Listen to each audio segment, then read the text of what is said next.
Hi again, good evening. In my opening remarks, I reflected on how Judaism speaks about power. What could I learn from our tradition about our feelings about power and the challenges of power?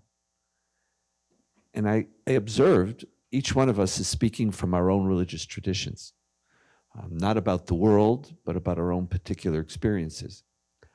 How as Jews, power was something that we yearned for over 2,000 years. We yearned to be free. We yearned to be free from prosecution. We yearned to be able to have what our Christian and Muslim neighbors, or rather, we were the minority in their societies, what they had. They had power for most of our history, and we were powerless. And when you're powerless, you don't idealize powerlessness. When you're powerless, you realize its dangers, and you yearn to be free from it. And the challenge of the Jewish people is that our yearning came true. And now we are a people of immense power. And with that power comes tremendous responsibility. We were always a righteous people when we were powerless, because the powerless have no ability to harm others. But as a people of power, we have that ability. And unfortunately, we are forced into wars, and unfortunately, very often, we don't always use that power the way it ought to be used.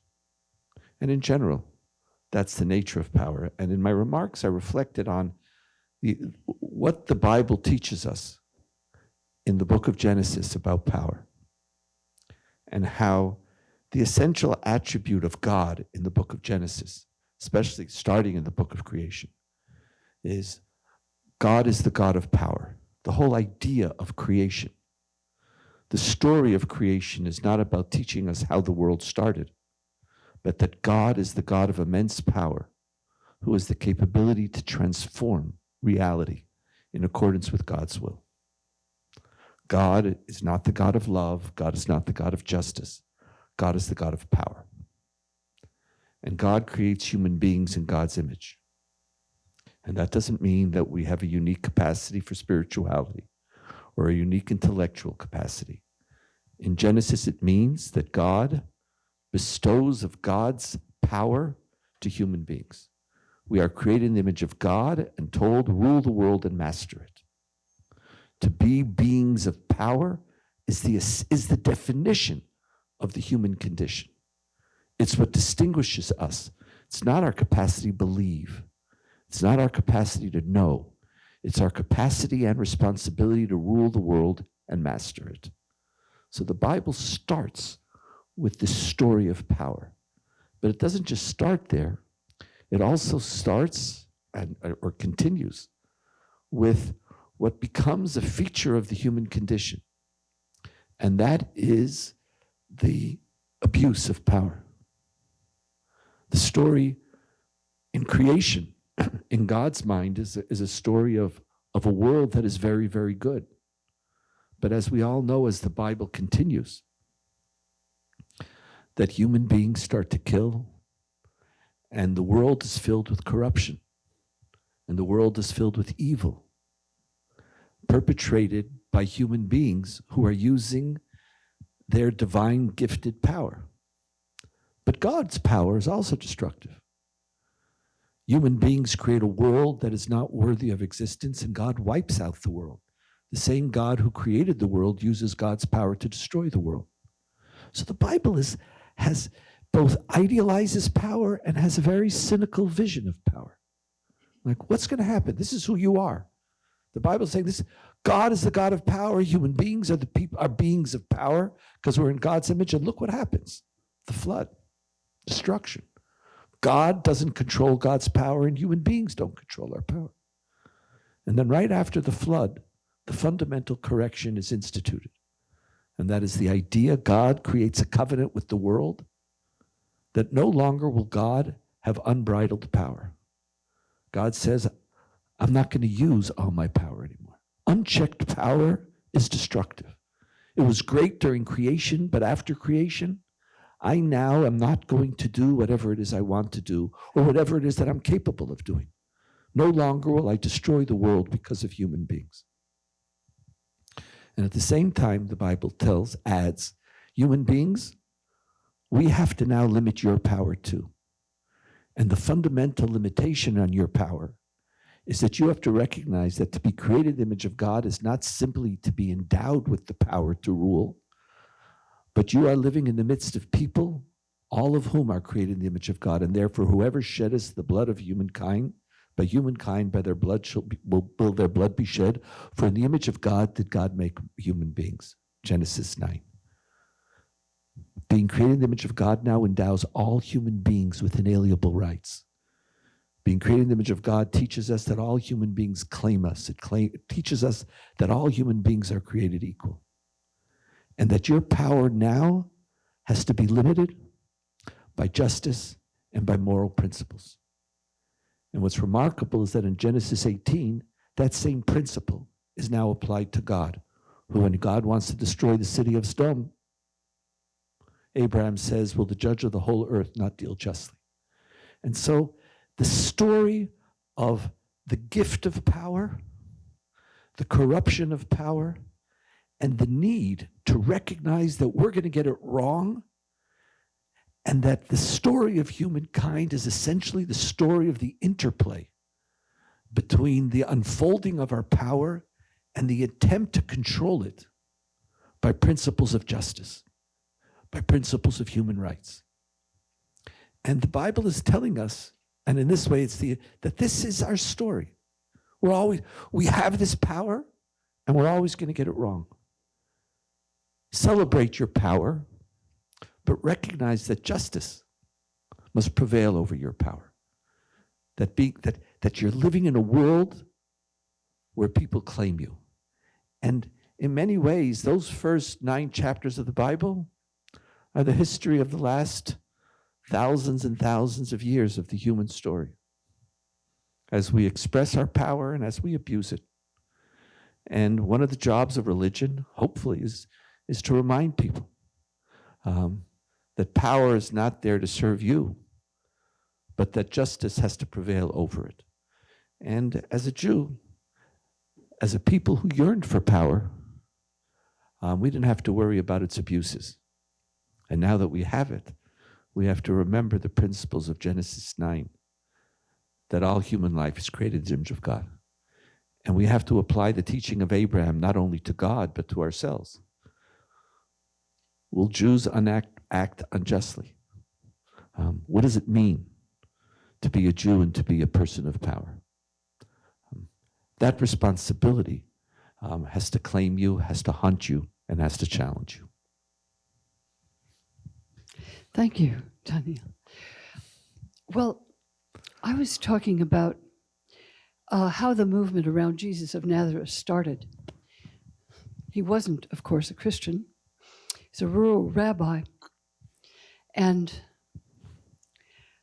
I teach the history of early Christianity at Princeton. And last year, I met one of the students who'd been in my class. There were about 250, so I didn't know them all. And I met him at a dinner. His relative was a famous teacher of Jewish early tradition. So I assumed he knew the tradition pretty well. And he said, "Oh, I took your class." And I said, "Oh, what surprised you?" He said that the Jews didn't kill Jesus. And I said, "You believe that?" He said, "Well, yeah, that's what I heard." A lot of people heard that, including the first people who read my book on this topic. But the beginning of the Christian movement was this rural rabbi, you know the story or something of the story, who goes out and starts claiming to be a healer and preach and teach and gathers a following of people.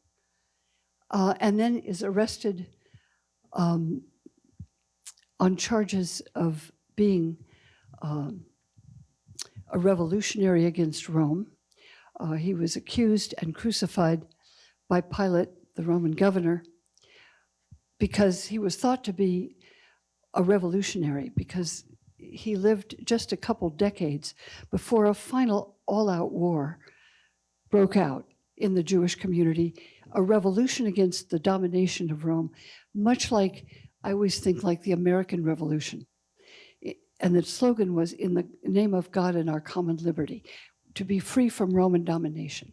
So these are devout Jewish militants, and thousands of them were crucified by the Roman armies, who marched in with force and devastated the population of Judea, particularly the men accused of sedition.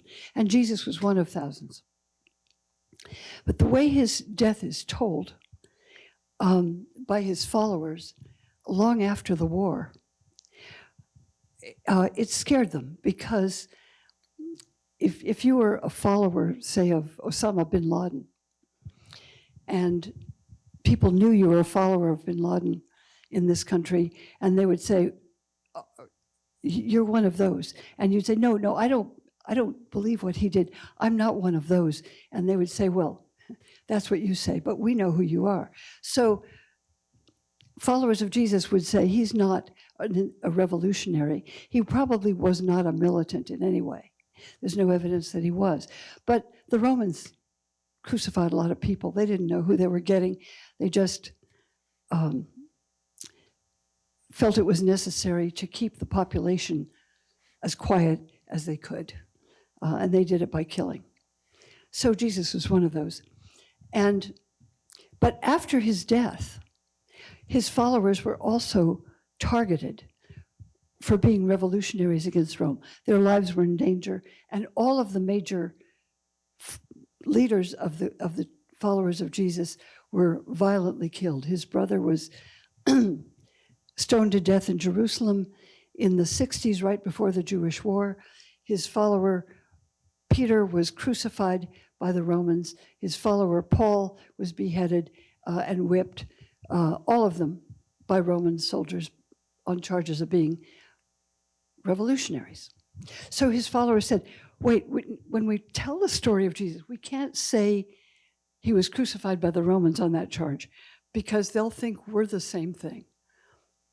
So they, in the stories now in the New Testament, they spin the story so that in order to protect their lives and to save them from being arrested and crucified and tortured, as thousands of them were in the years after the death of Jesus.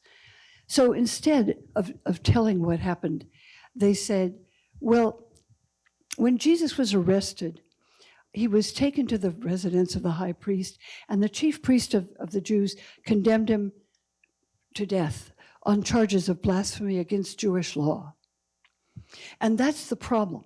And then the chief priest turned him over to the Roman governor, and the governor said, what's the charge? This man's innocent. He's not a seditionist. And according to the story, the Jews keep saying, crucify him, crucify him, crucify him. It's a terrifying, terrible story with a horrendous legacy in Western history, right? And all over the world. But it's not what happened. We know now that the order was given by the governor, that it was not the Jews who wanted him crucified. They would have seen him as one of themselves, somebody who was defending their country against Roman domination. But the way the story is told in the New Testament gives a very different impression. And so people end up with a very false story, which, if you study the history of the first century and how trials worked, Jewish trials and Roman trials, you know that on every count, the story didn't happen the way it's told.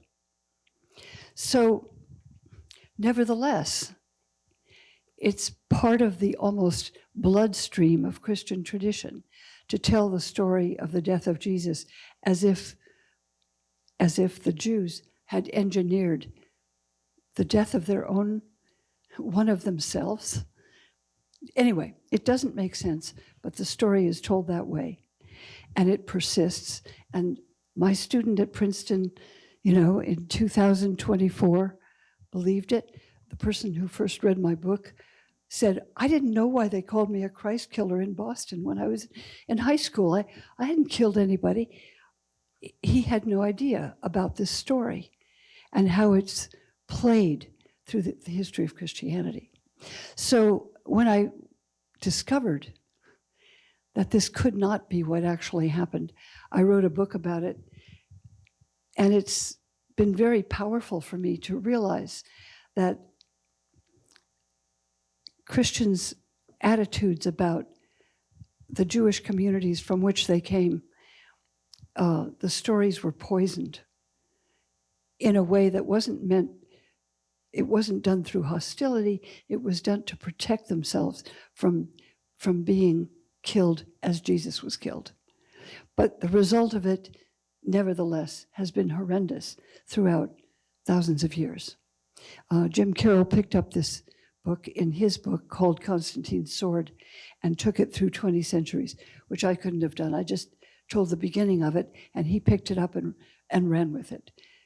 So we know now much more what actually happened. But that story still is very pervasive. It's even in our songs, it's even in the music of Bach, in the St. Matthew Passion, the St. John Passion, and many other great works of art. So it's time to undo that. And as long as Christians were powerless, they told this story. They were themselves persecuted by the Romans. But when, in the 400 years after the death of Jesus, the Roman emperor actually becomes a Christian, then he took the story quite literally and said, well, now that I'm a Christian, we have to punish the Jews for their hostility against Christians. And as one famous historian said, Christian prejudices against the Jews formed by this story became legal disabilities. They became legal constrictions on Jewish communities throughout Europe for centuries, for millennia. Anyway, it's a very consequential story in a way that I never imagined, and we need to undo it. So historians like me, brought up Christian, have this job. And when Christians become powerful, they often try to impose their way on everybody else and marginalize other people, including Jews and Muslims and many others. So this is a part of the history that we need to undo. And it was a gift here, not just to talk about how everybody in the different traditions shares so much in common, which we do, but to actually risk talking about what created rifts and conflicts and misunderstandings, and deal with the challenges that are raised by those stories. So that's what I spoke about today. Thank you. After the Old Testament and the New Testament, I brought the discussion to the Third Testament, which is the Quran, the scripture of my religion. And in America, there's this term Judeo-Christian. You're probably familiar with that.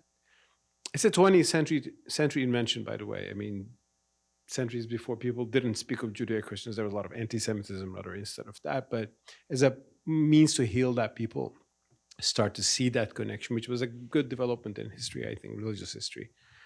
But I think there is something missing in there. Yes, there's a Judeo-Christian tradition, and Islam is a distant cousin.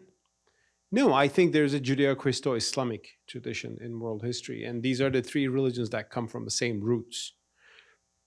In the beginning, there was Judaism, of course, and it was monotheism for the Jewish people in a small part of the world. Then it had these two great outbursts of expansions to humanity. One was through Jesus Christ and his followers, although they might tilted the story a little bit, as you argue.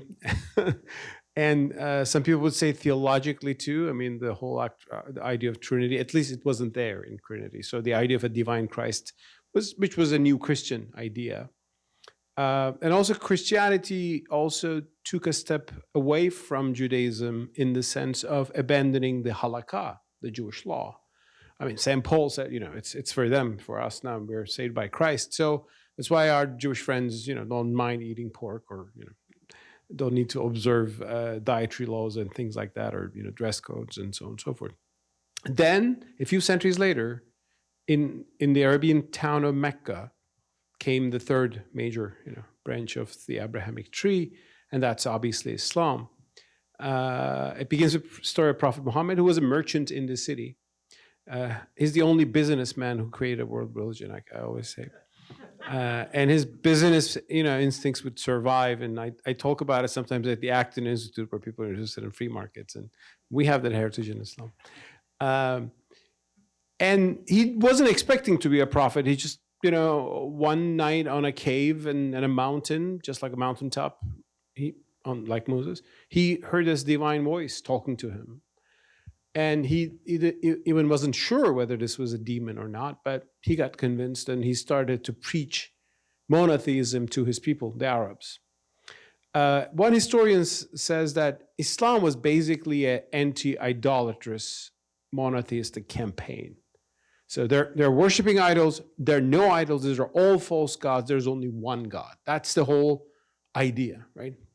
La ilaha illallah. There's no God but one God, the God. By the way, Allah it's not a name of a specific deity. Allah means the God in Arabic. Arab Christians use the term Allah for the same reason. It's the Arabic word for the God. But whose God was that?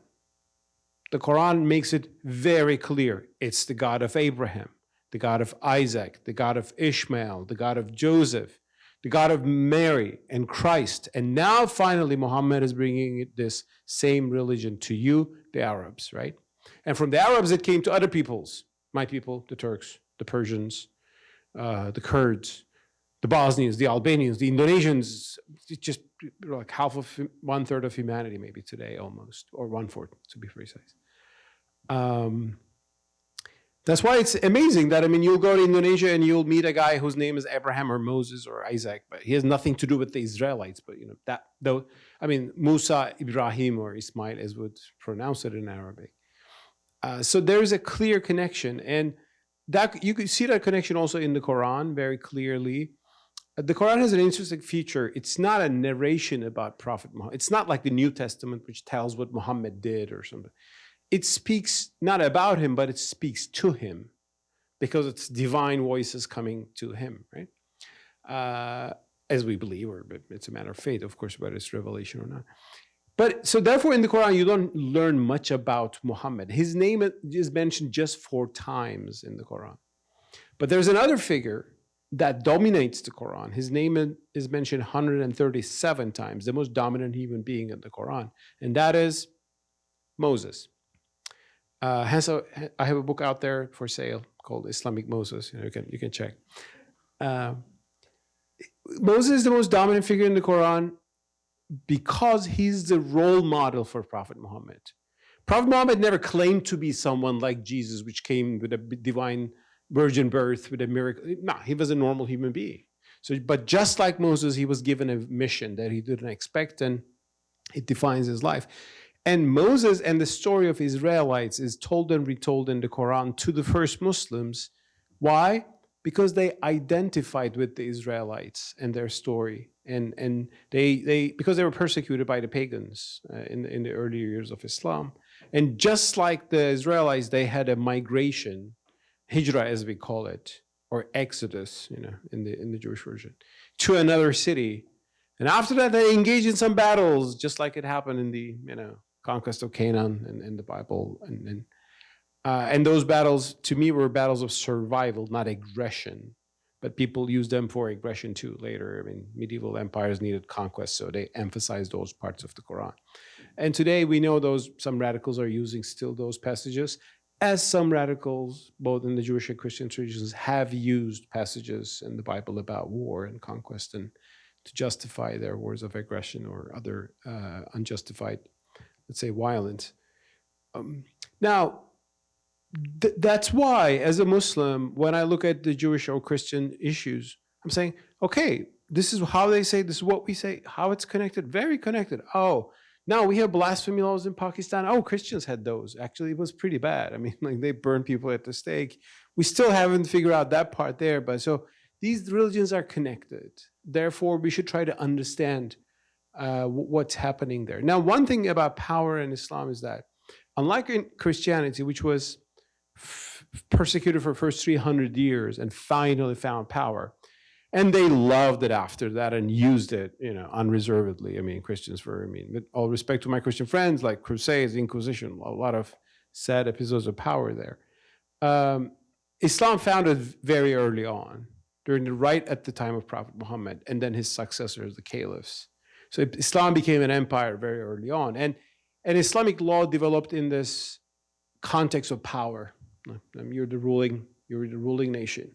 And for their time, actually, they were tolerant to other religions. They were tolerant to Jews and Christians. They allowed them to practice their religion. Idolatry would not be allowed, but Judaism and Christianity was allowed. And actually, when Jews were persecuted in Christendom, they repeatedly fled from Christendom to the lands of Islam, or they even welcomed Islamic conquest. So this modern conflict between Israelis and Palestinians is a really modern national conflict. It's not based on something that happened centuries ago. People pick up things from centuries ago to, bring some fuel into the fire. But what happened in the Islamic world is that in the past 2 centuries, the civilization that is used to power realized that it's losing it, right? The other guys are coming now after you, and they have stronger armies and machines and bureaucracies and warplanes. And what do you do against that? Now, that's a major crisis for the Islamic civilization. It would be a crisis for any civilization. And we haven't still figured out. And there have been radical responses. Some people said, religion is the problem, let's eradicate religion, let's ban headscarves. And then Ayatollah Khomeini came, and people like him says, no, let's not ban headscarves, let's impose the headscarves. So that's the Islamist response. But also there are a lot of Muslims who believe in their tradition, who respect it, but who understand that the modern world is a new reality, and they have to adjust, and they have to make reforms and changes, and so on and so forth. So there are a lot of good stories out there about that as well. Unfortunately, only the bad stories get across through civilizations, and people hear people notice the nasty people on the other side more than the common people.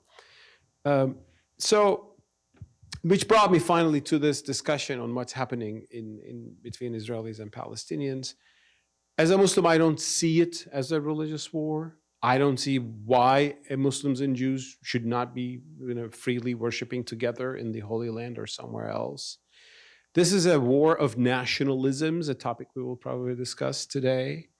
And it can be resolved finally, inshallah, by taming the maximalists on both sides, which want to claim that whole land for themselves.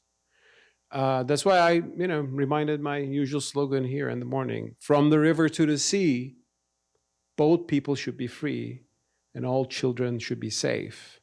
We're not there today. We've seen horrific violence in the past year, but I think that coexistence, that peace ideal, is something we should not give up between ourselves and among ourselves as well.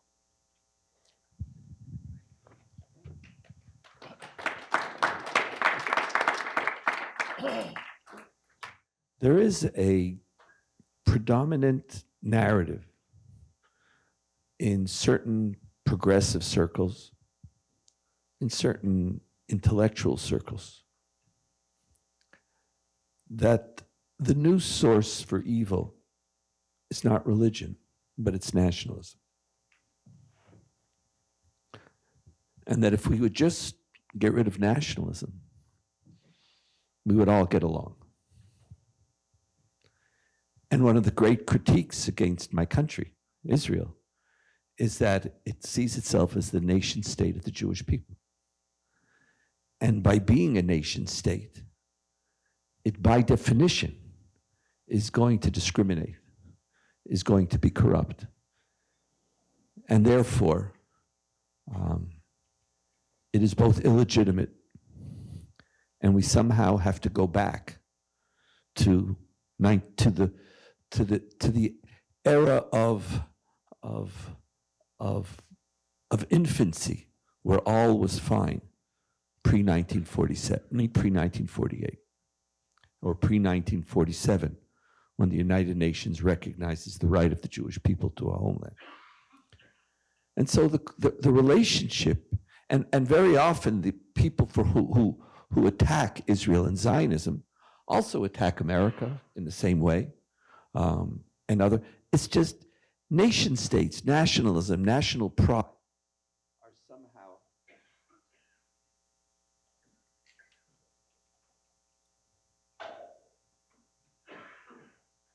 Do you want me to speak very loud or should I wait?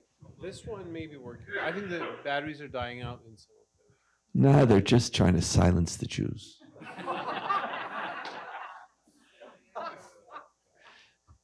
You might want to take these two and plug them in. Sure. That might be. Thank you. This one. So it's this. A lot of the demonstrations that are happening now, and as I said earlier, very often the attack against Jews is that we are the personification of the evil du jour. And Jews are the personification of the evil of nationalism.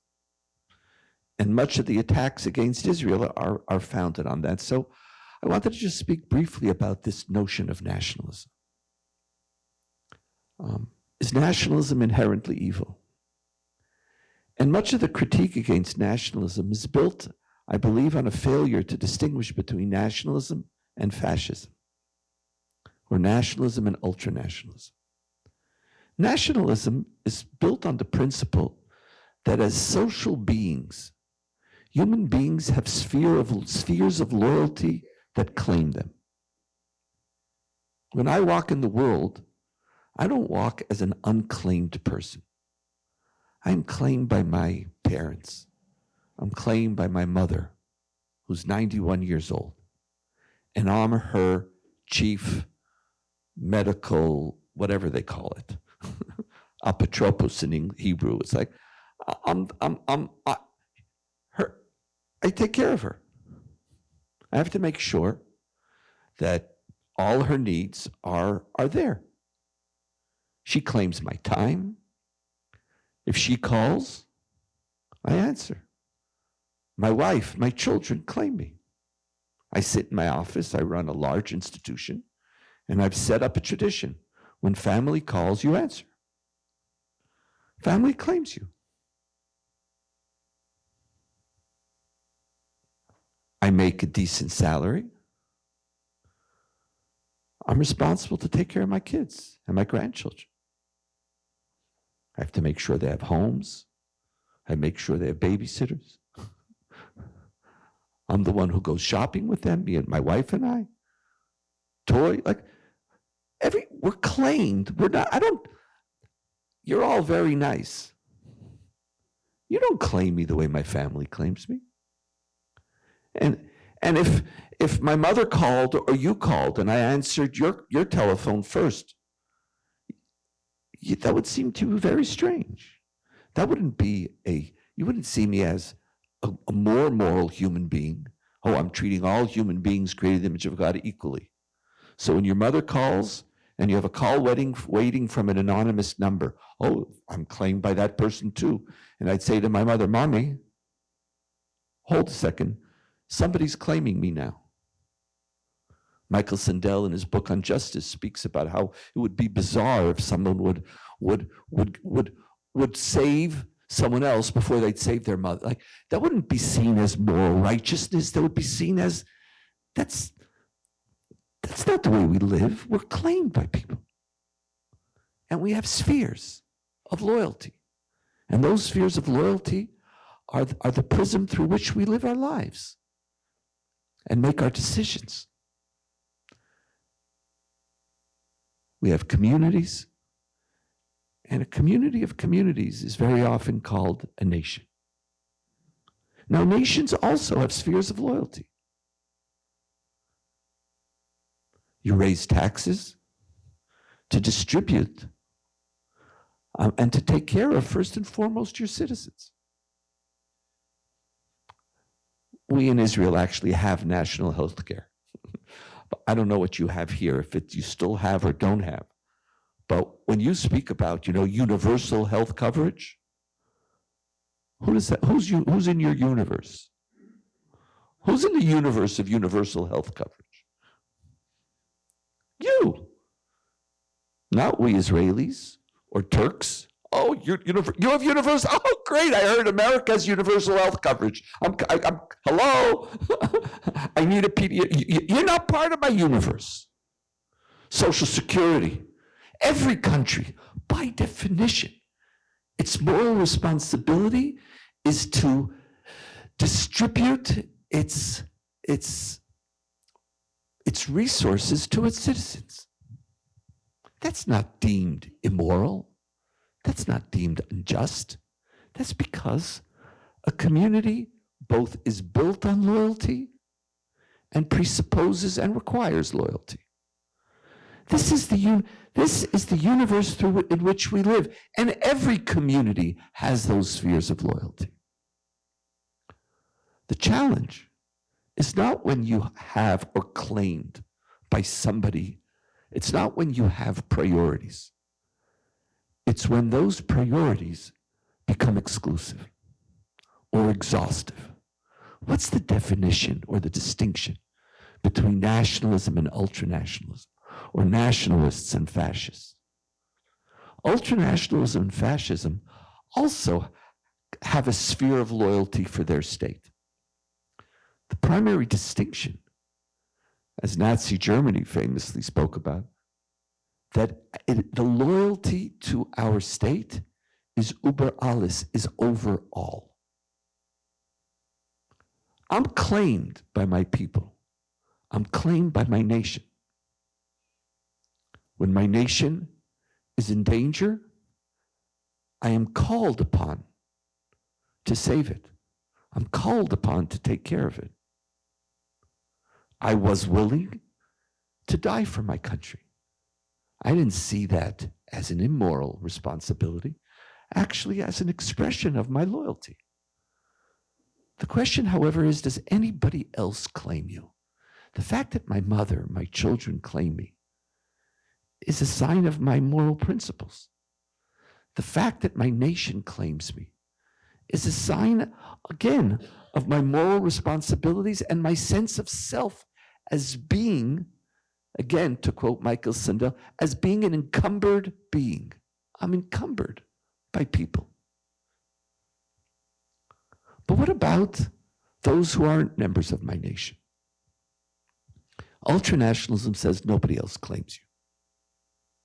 That's why for ultranationalists or fascists, for example, there is no such thing as morality of war. Because when you go to war, by definition, you're fighting against somebody who's not a member of your nation state. And therefore, the only moral responsibility in morality of war is to do whatever you want to win. They don't claim you. In the battlefield, they don't claim you as human beings. Immigration, refugees. The International Charter on Refugees, what does it declare? It declares that anybody who is in physical danger, either because of their religion, their national identity, their gender, or their sexual preferences, if they're in physical danger in their country, and they come into your sphere, it is illegal for you to return them to their country in which they are endangered, and they have to be able to live in your midst and be able to earn a living and have basic health care. As I walk in the world, I recognize, again, I have spheres of loyalty. I have spheres of loyalty to my family. I have spheres of loyalty to my nation, but I also have a sphere of loyalty to human beings, qua human beings. So, for example, in morality of war, one of the key fundamental principles is that you're only allowed to use lethal force against somebody who has the means and the capacity, who has the intent, and the means to kill you. If they have the means but they're not intending to kill you, they're a non-combatant. If they have the means to kill you but not the intent, they're your friend. Somebody who has the intent to kill you and the means, I have a responsibility to protect myself. But the minute they raise their hands, the minute they're a child, the minute they're not engaged in combat, Even though I have a sphere of loyalty to my community, my sphere of loyalty now also has to extend to them as human beings. Now, in fascism or ultranationalism, that discourse, that's why very often who is the enemy? The enemy is the refugee. The enemy is the immigrant. The enemy is the one who has stuff that you want. Because if I want it and you have it, but you're transparent and my only loyalty is to myself, I am allowed to do anything that I want to do in order to protect and to further the interests of my state, of my nation. There's a critical difference between nationalism and ultranationalism. And many people conflate the two, and in so doing, are undermining. Did you hear me? Are undermining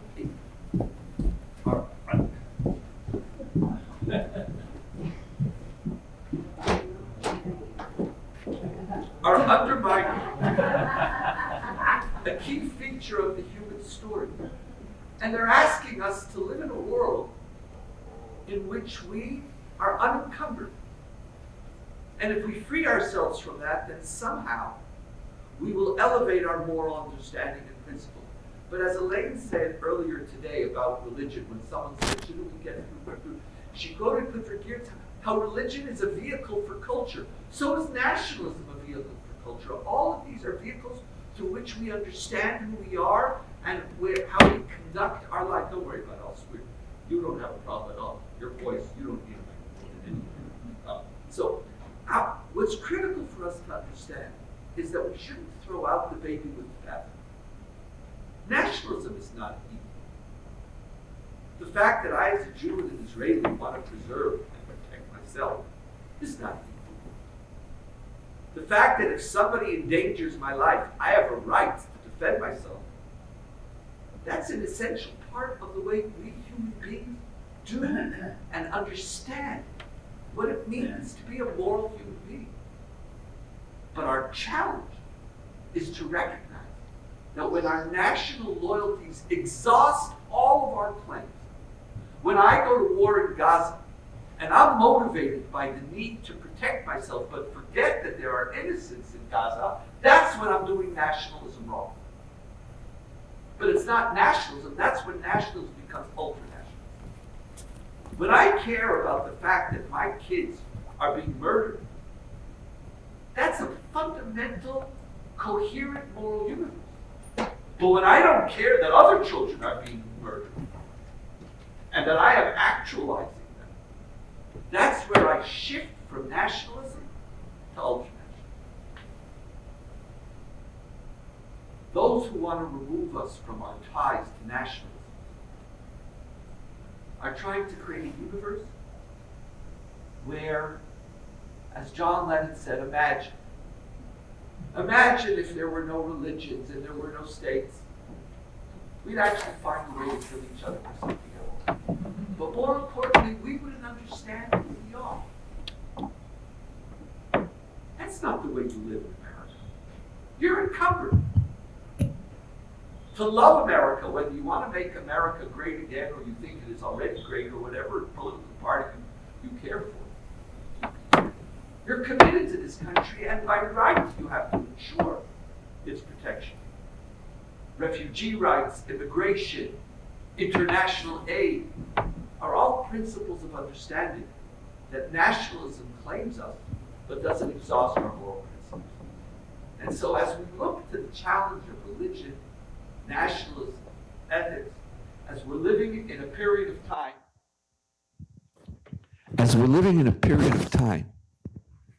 in which wars are beginning to dominate much of our consciousness.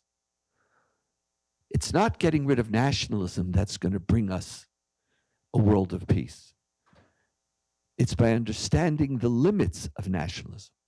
Love your people, be claimed by them, but also be claimed by all humankind. It's to find that balance, or it's when we find that balance that we progress within our moral universe. And I know the challenge of Israel is to do exactly the same. When you're attacked, when you feel you're in danger, it's very difficult to remember that you're claimed by others. But because it's difficult, it doesn't mean that it's not your moral responsibility.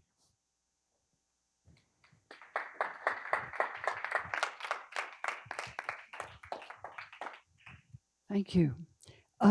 Because my colleagues have been thinking a lot about the political situation in relation to religion, I'm going to listen to them primarily, since I'm a historian. Although, as a Christian, as a historian, as a human being, I care very much about these topics and very much appreciate what you said.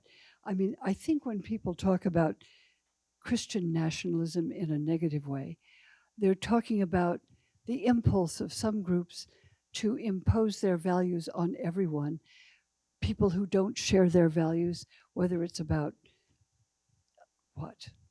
Sexual preferences, it's about, any other practices, about abortion or, yes, legal rights of people, and educational rights, all kinds of issues like that. Imposing their values on everyone, if that is a program, that seems to me to go far beyond nationalism into a kind of authoritarian tyranny. And there are groups that do that. I mean, as you know, there are many different groups of Christians. I mean, more than you can name, probably, more than I could think of in 5 minutes.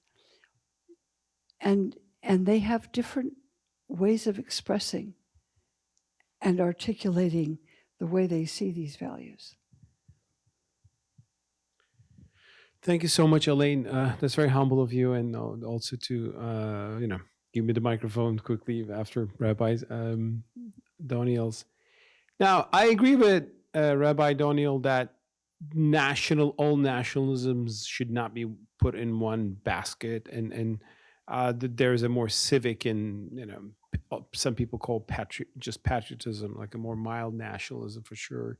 And that's not harmful, whereas it becomes ultra-nationalist and fascist, obviously. So, and we're seeing that in different parts of the world today. Now, I come from the Ottoman Empire, which became Turkey 100 years ago, but I still like to call it the Ottoman lands. And I've seen how nationalism impacted that whole geography. So I'm a little bit, therefore, cautionism about nationalism as such, but I understand all the nuances, and it's true that, I mean, we have sympathies, we have allegiances. I mean, my allegiance is to my family first.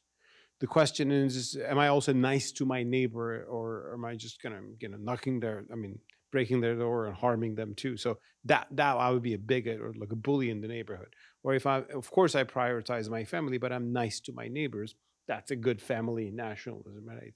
I think we could make that. So now the problem, though, is nationalism is especially tends to go dangerous when it is establishing itself, because the nation has a country called like a nation state. Where is that exactly? What are the borders of it? Who exactly lives there? How big it is? So these are not, countries are not designed by a UN vote on how should we decide. So countries have been created by history, at least most of them. And what has happened in the Ottoman territories is that the Ottoman Empire controlled a very big territory from almost the borders of Austria to Yemen, and from Morocco to the borders of Iran. Like 27 nation states emerged out of the Ottoman Empire in the past 2 centuries. It began in the Balkans first. A country called Greece was, taken out from the Ottoman Empire. So because the Ottoman Empire was a multi-ethnic, multi-religious empire, right? Just like the Austria-Hungarian Empire too. And within this empire, there were Turks, but there were Albanians, Greeks, Serbs, Jews. Jews came to the Ottoman Empire sometimes too, as refugees from Christendom at the time. And they existed in Ottoman territories, and there were no clear boundaries between them. So this new idea came after the French Revolution: let everybody have a nation state of its own. Now that sounds nice, until when you come to the question, okay, where is this exactly? Greeks people, there was a Greek revolt, for Serbian revolt, Greek revolt, Bulgarian revolt, it began in the Balkans. And there was this famous slogan, Greece is for the Greeks, Serbia is for the Serbs, and Bulgaria is for the Bulgarians. It sounds very nice until you find yourself non-Greek in Greece, right? Oh my God, we're not, now this whole country is defined by this ethnicity, we're not that, right? I mean, horrific massacres, ethnic cleansings has taken place throughout the Balkans in the past 2 centuries. Turks and Bosnians, Albanians became often victims when, which battle hardened them, which had a heavy toll on the Armenians, ultimately horrific, disastrous expulsion, genocidal expulsion of Armenians in 1915. Because now once you settle the land, maybe at some point you can start to have nice relations, and if they are liberal nation states, they can respect their minorities, so things can go well. I mean, I'm not offended by the nationalism of Norway, for example. I mean, nobody should be, but it's not always like that, and especially establishing a nation state itself and drawing its boundaries and homogenizing its population has been an ambition that has been very destructive. Turkey and Greece had something called population exchange. I don't know if you're familiar with that in 1923. Turkey and Greece was finally founded as 2 nation state, but Turks said, we have too many Greeks here and you have too many Turks here. Can we swap them? And they made a deal. So people were told just overnight, pack your things, you're going to Greece and you're actually Greeks. And they went there and they were seen as, these are not real Greeks, these are Turkish Greeks. And the same thing on this side. So it's called mübadele exchange, population exchange. There's a book about that called Twice a Stranger, written by Bruce Clark, a great British journalist who was a friend of mine. So it's interesting. And that was a nice deal. I mean, just being replaced by trains, that was nice. Being violently expelled, which has happened to Armenians and which happened to Balkan Turks. My ancestors, I'm Turkish in some sense, but if you go down the road, actually my ancestors were Circassians who were living in the Northern Caucasus in the 1860s. Circassians are Muslim peoples who are like Chechens and Kabartai, and they're different. Russians came and they were empire building right away, and they just slaughtered and pillaged the place. It's like Ukraine war like 200 years earlier. And they had to flee. They resisted the Russians for a long time. They launched jihad. It was a noble jihad in the sense that they tried to resist the Russian army. They lost it, and they came to Anatolia, and they gradually became Turks. I mean, the Muslims all could mingle with each other in the Ottoman territories. Now, today, with all that history, I look at Palestine, Israel. I'm saying, this is the same story. We've seen that all over the Balkans. And I see it as peoples of the empire. Jews are our people too. I mean, they were somewhere already in Palestine. Others were in Iraq, but they were expelled from there. And others were in Yemen. Of course, some came from Europe. I understand that. But then Arabs, Palestinian Arabs, they were there for centuries. So now they've been in a struggle to have their own nation states. Now, if I had a magic wand, I would not go back to 48. But I would go back to 67, as Leibowitz, would wisely advise, because before 1967, of course, there was not a Palestinian state, and maybe it should have established then, and things could be better. But because it was controlled by Jordan and Egypt, but before that, Israel proper had Jews and some 15-20% of Arabs who were given citizenship. They became a minority that had rights, and better than actually in some other minorities in the Middle East. So that's nice. That's a good. What happened after 67 is that Israel took over the rest of Palestinian territories, West Bank and Gaza, and those people neither became citizens nor got a country of their own and this permanent occupation. And when you have a situation like this, that in itself breeds radicalization, and that radicalization frustration has horrific results like October 7 and so on and so forth, which I condemn, but it's coming out of a context. So those wars, as I said, the Ottoman story gives me that there are 2 routes here. One is really scary. The other one is a nice one.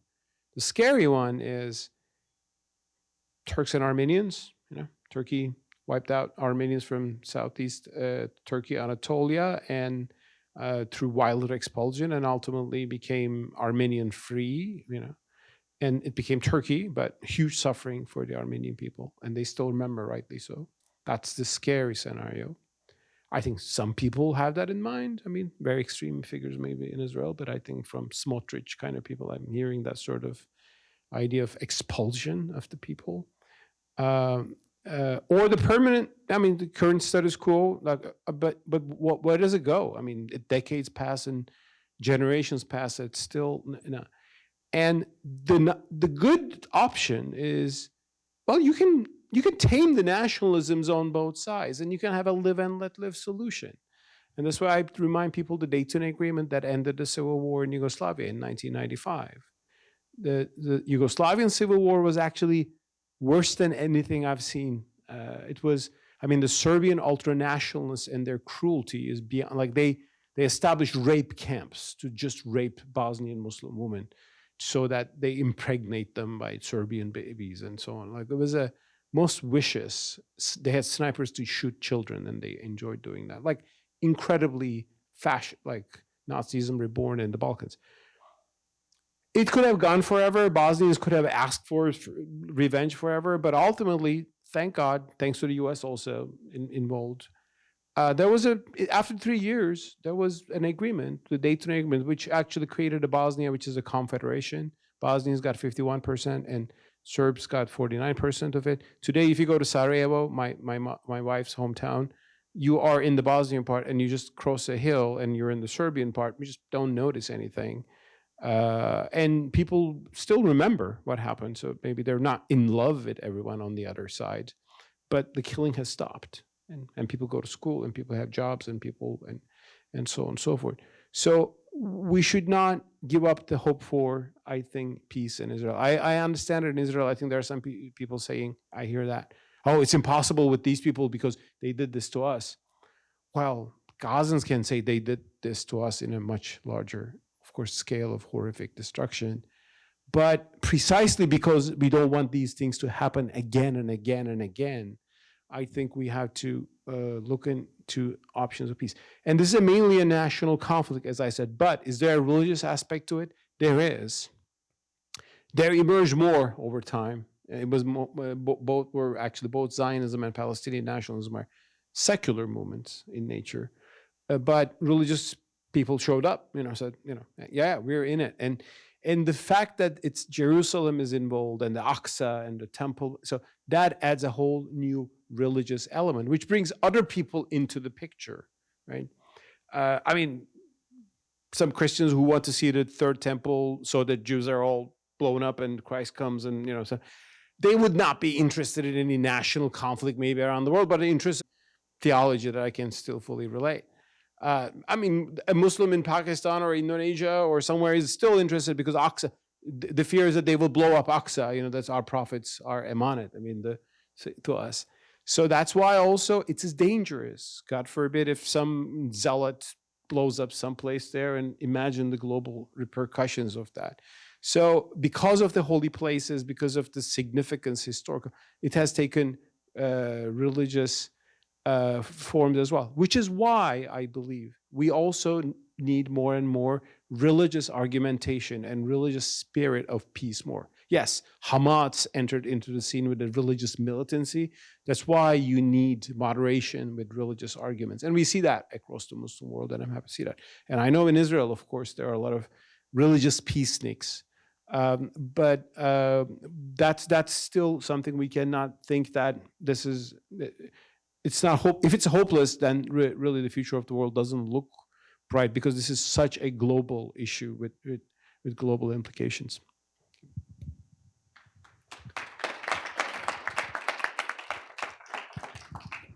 Okay, we have a few minutes for some questions. Anybody have a burning question you'd like to raise?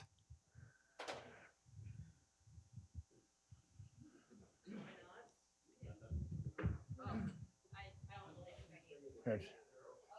You might need one, but you're not going to get one. Hello, does this work? Yes? No? It's been a little iffy this evening. Yes, so this is directed to Dr. Pagels. Am I saying this right? Right, okay. So I find it very interesting that you brought up the Jews did not kill Christ kind of thing. I have heard that before. The version I heard was more of that the Romans started that discourse because when Rome became more officially Christianized, it wouldn't have looked good to be the person that killed your God. So is it possible that Rome could have also started this discourse as well? I don't think so, because those stories were told within. Rome was a place where the Roman gods, of course, were ruling until the 4th century. At least that was the official line of the Romans. Those stories about Jesus were told maybe 30, 40, 50, 60 years after his death in the 1st century of the Common Era.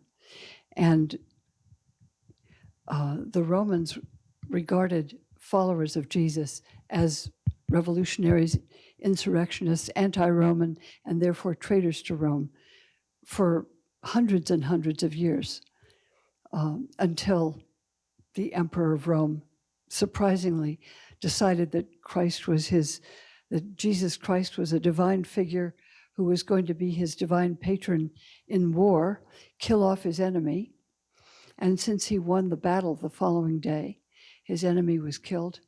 He figured that Christ had done it for him, and he established Christianity as the religion of the Roman Empire. I can't think that those stories were made up much later. But what were you actually asking? I'm trying to understand it. That. Oh, this again? Hello, this again. No, I mean, you pretty much nailed it. I just wanted to say that I have heard that before. I just heard like a slightly varied interpretation of it. And so you cleared it up chronologically speaking that it might have happened much earlier than I'd have thought. So thank you for clarifying. Well, thank you. I was speaking quickly, so it's rather in generalizations, but I've written it in much more detail in one of the books out there, if it's useful to you. You should buy the book. Well, I'm, yeah.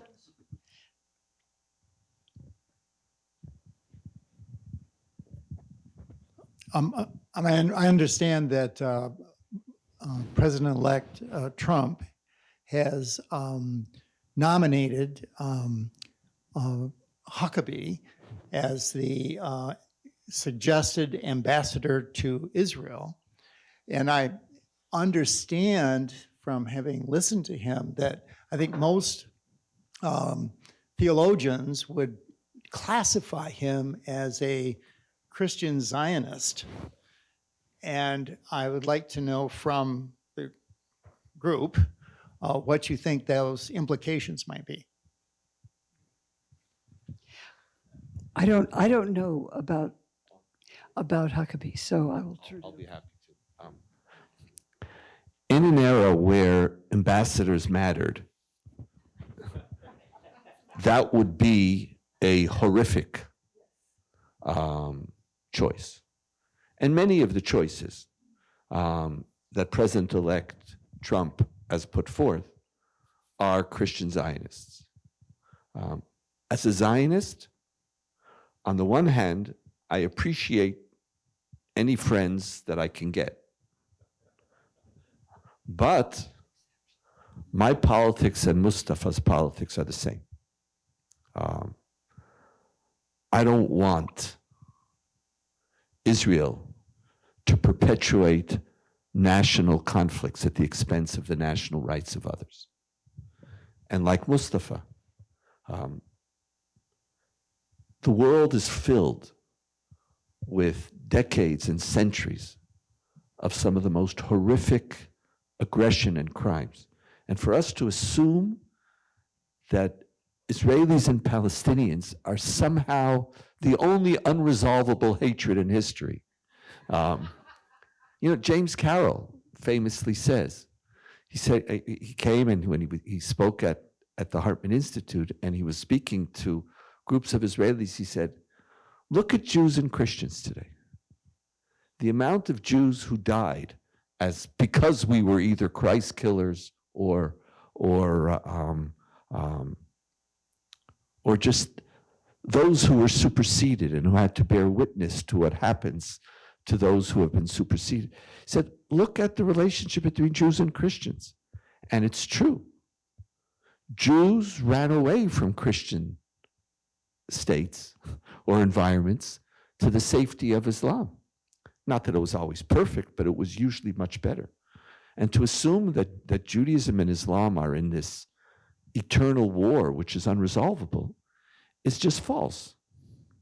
And so if Christian Zionism means that I support the right of the Jewish people to a state, I'm all in. But if Christian Zionism means that only Jews have a right to a state and Palestinians don't, that's not my Zionism. That's not mine. I didn't come home to control another people. Actually, because I'm a Zionist, I am committed to Palestinian statehood. Because I believe that I am a people, and as a people, I have a right to statehood and to sovereignty. And my tradition is built on the principle of what is hateful unto you, do not do unto others. How could I abhor statelessness for Jews and advocate for statelessness for Palestinians? How could I abhor the denial of equal rights to Jews and then promulgate the denial of equal rights to Palestinians?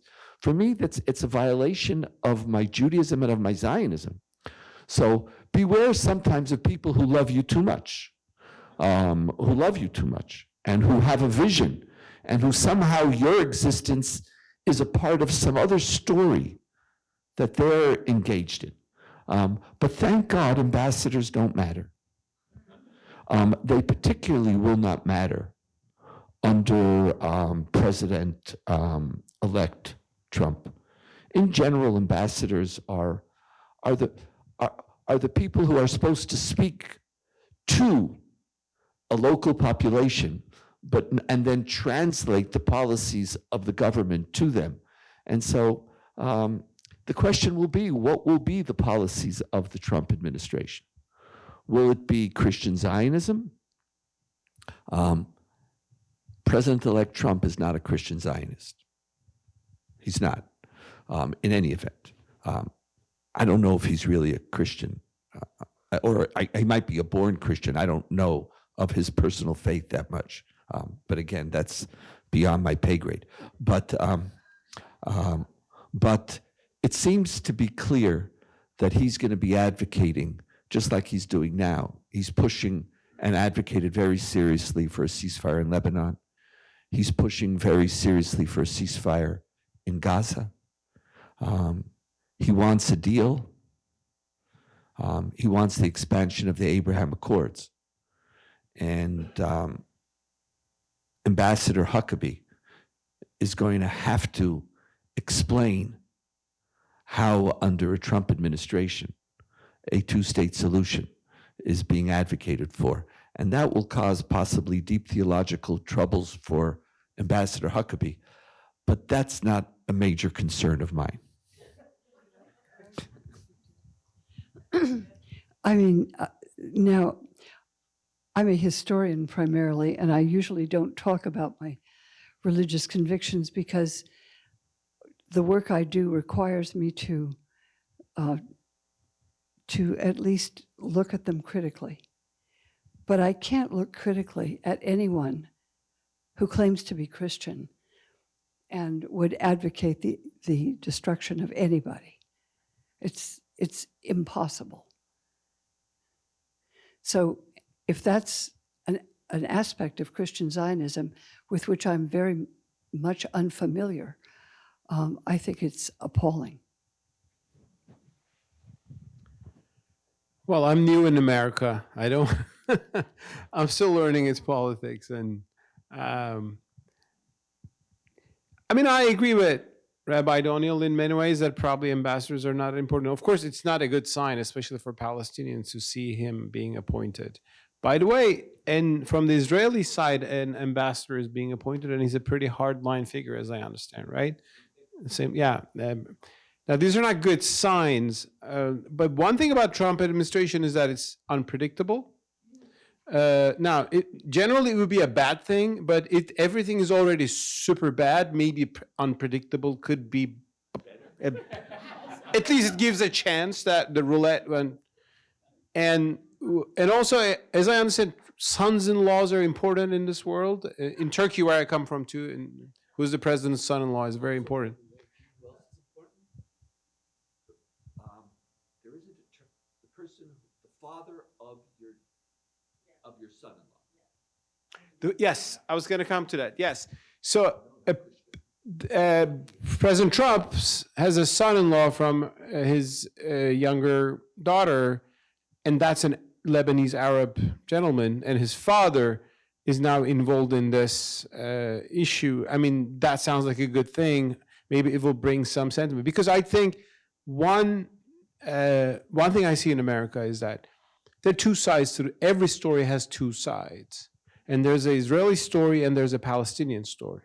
Both are legitimate. Israelis say, we've been persecuted for 2,000 years. This is our forefathers' land. We were able to finally return to it. We have nowhere else to go. And I understand, I respect that sentiment. So I don't see it through colonial terms, as I mentioned. I mean, I understand this is a nationalism built on genuine feelings and connections. But Palestinians have a story. They were there already. They did not harm the Jews before. I mean, they were not responsible for Holocaust and all the evils in Europe. They were just living there, and some days some guys show up, and Mike Huckabee wants them to go further and do more and more and more. I mean, they are really victims. Now, if you understand two sides of the story, you can build a empathic, humane vision, hopefully can bring. But if you know only one story and you build denial of the other side, which is happening on both sides. I mean, I know this in the Muslim world. They also only know the Palestinian story. And I think a lot of American policymakers or statesmen or politicians only know the Israeli story. And that story has come to a very concerning point, by the way. That story evolved in itself, and it was milder. I mean, gradually more and more right-wing hardliners took control in Israel, or became more powerful in Israel. I mean, if I'm wrong, correct me, but you wouldn't expect these two ministers, I don't know, maybe 50 years ago, to be in the government. So that, I think the U.S. in general should understand a more empathic view of this, more balanced view of this problem. What will Trump will do? I have no idea, and we will see. And again, the unpredictability maybe can bring something good suddenly in time. At least an end to the killing, and ceasefire would be something. We've entered an area that we will never resolve in the few minutes that we have left. But I think we should end tonight on a sweeter note, and that is the dessert reception. So thank our